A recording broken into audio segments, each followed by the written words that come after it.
Assalamualaikum warahmatullahi wabarakatuh. Hai anak-anakku semua. Semoga kalian dalam keadaan sehat dan bisa beraktivitas dengan lancar hari ini ya.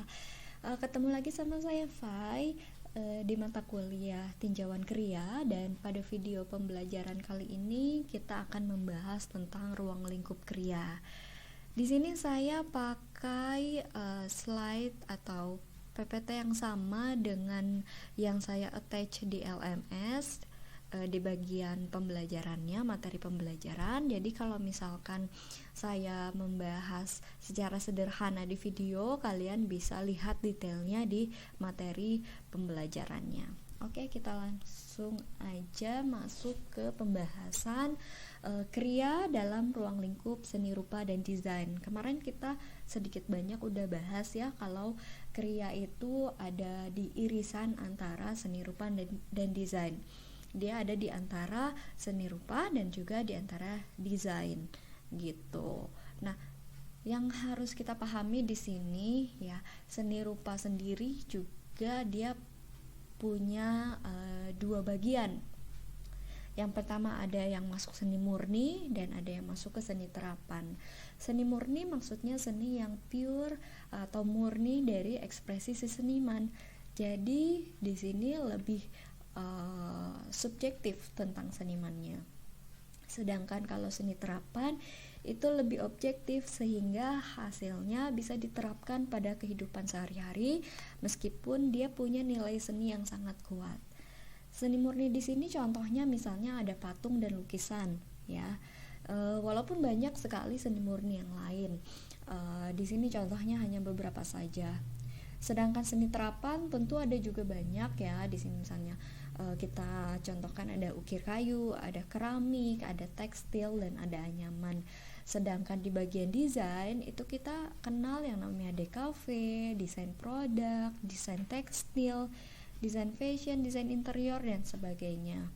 Cuman kalau kita bicara soal kekriyaan ya, yang masuk ke dalam kriya itu yang ukir kayu, keramik, tekstil, dan anyaman. Jadi di sini masuk ke ranah desain dan masuk ke ranah seni, tapi seninya yang seni terapan, bukan yang seni murni. Gitu kira-kira. Ini yang kemarin kita bahas antara desain dan art, kriya itu sebenarnya ada di tengah-tengahnya. Karena kriya itu punya nilai-nilai di antara desain dan juga seni. Misalnya kriya seni itu punya filosofi yang tinggi seperti juga karya seni. Kriya itu mengandung ekspresi seperti halnya karya seni. Dia penuh dengan ekspresi pembuatnya. Lalu ada desain kriya ya, desain yang membawa unsur kriya ke dalamnya. Lalu ada kriya desain, produk kriya yang memiliki nilai desain atau nilai fungsi. Ada kriya produk yang fokus pada kemarin ya, handicraft, kerajinan tangan, itu masuk ke dalam kriya produk. Dan kriya kontemporer, nanti kita akan bahas lebih lanjut tentang kriya kontemporer, kriya yang ada di zaman kontemporer. Secara teori kita juga sudah cukup bahas kemarin ya, craft itu merupakan suatu pekerjaan atau suatu kata kerja ya, yang membuat sesuatu dengan menggunakan material dan keterampilan yang cukup spesifik. Sedangkan dari proses pengerjaannya itu lebih banyak dikerjakan dengan tangan, yang akhirnya kemarin kita bahas sebagai handicraft. Sedangkan art atau seni titik beratnya kepada ekspresi seniman. Kalau full ekspresi seniman maka dia masuknya ke seni murni, tapi kalau dia lebih objektif maka dia masuk ke seni terapan yang tadi sudah kita bahas juga ya. Kalau desain itu lebih menitik beratkan tentang pemecahan masalah dan banyak batasan yang harus dipertimbangkan, karena mengingat kalau desain itu diproduksi secara massal atau diproduksi secara banyak, jadi tidak bisa terlalu rumit karena dia diproduksinya banyak gitu. Oke. Apa sih bedanya craft sama seni gitu ya? Kriya sama seni sebenarnya lebih ke prosesnya sih. Kalau kriya itu proses pembentukannya, jadi proses craftsmanshipnya atau craftingnya ya, terus handicraftnya dengan tangannya dan sebagainya, itu mencirikan hal itu menjadi kriya. Prosesnya yang rumit, material dan sebagainya. Sedangkan seni itu lebih dilihat pada aspek hasil dan filosofinya. Gitu. Contohnya bisa dibaca. Lalu ada klasifikasinya tentang kriya rakyat. Kriya rakyat itu memiliki ciri-ciri tentang kebudayaan yang etnik, corak tradisional Watak ya, masyarakat, ada masyarakat, kemudian kehidupan lingkungan. Kalau kriya rakyat itu biasanya sebuah produk-produk kriya yang dipakai sehari-hari, yang merakyat gitu, yang biasa dipakai oleh rakyat sehari-harinya, walaupun dalam pembuatannya itu dia bisa masuk ke dalam kriya karena membutuhkan keterampilan tangan gitu. Nah, ada juga kriya tradisional. Di sini sangat mementingkan kaidah seni rupa karena prosesnya membutuhkan filosofi yang sangat tinggi.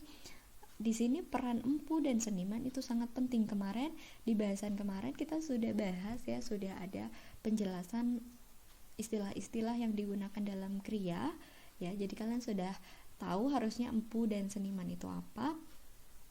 Dan di sini penuh dengan falsafah hidup.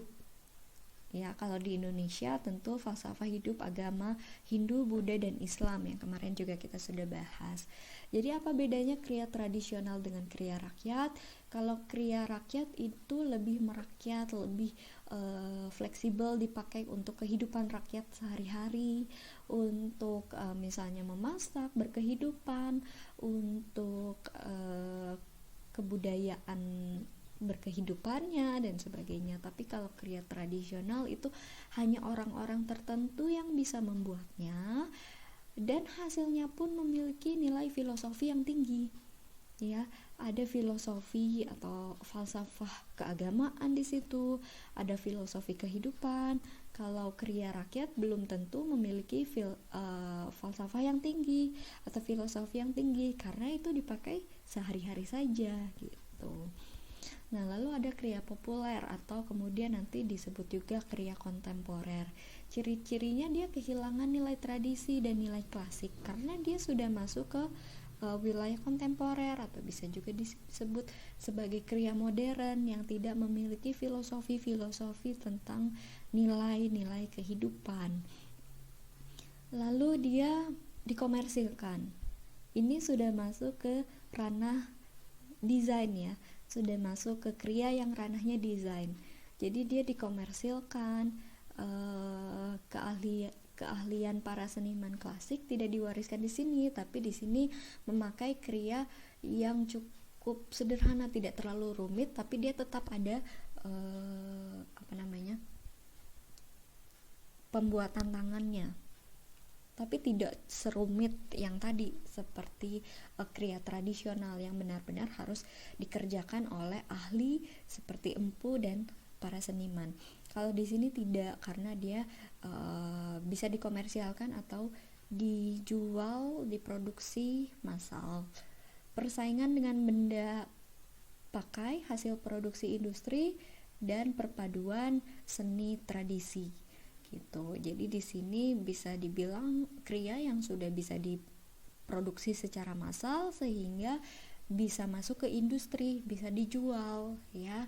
Dan di sini juga ada juga yang memadukan tentang seni tradisi dan seni populer atau kriya populer dengan kriya tradisi, walaupun lebih banyaknya kriya populernya dibandingkan kriya tradisinya. Dan materialnya material industri, jadi material yang bisa cepat didapatkan, gampang didapat, gampang diolah, dan bisa dipakai secara umum dan secara luas.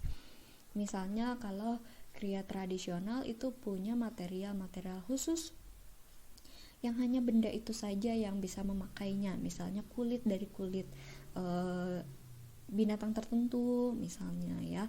Kalau misalnya di sini memakai kulit tapi bisa pakai kulit sintetis, kemudian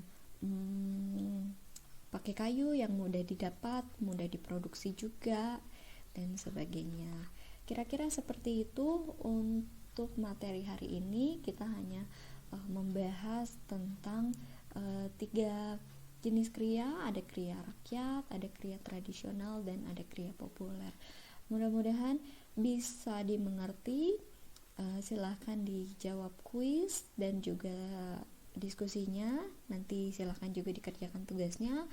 Kalau ada yang tidak mengerti, silahkan kontak saya dan kita akan berdiskusi lebih jauh di sana. Oke, terima kasih untuk perhatiannya. Assalamualaikum warahmatullahi wabarakatuh.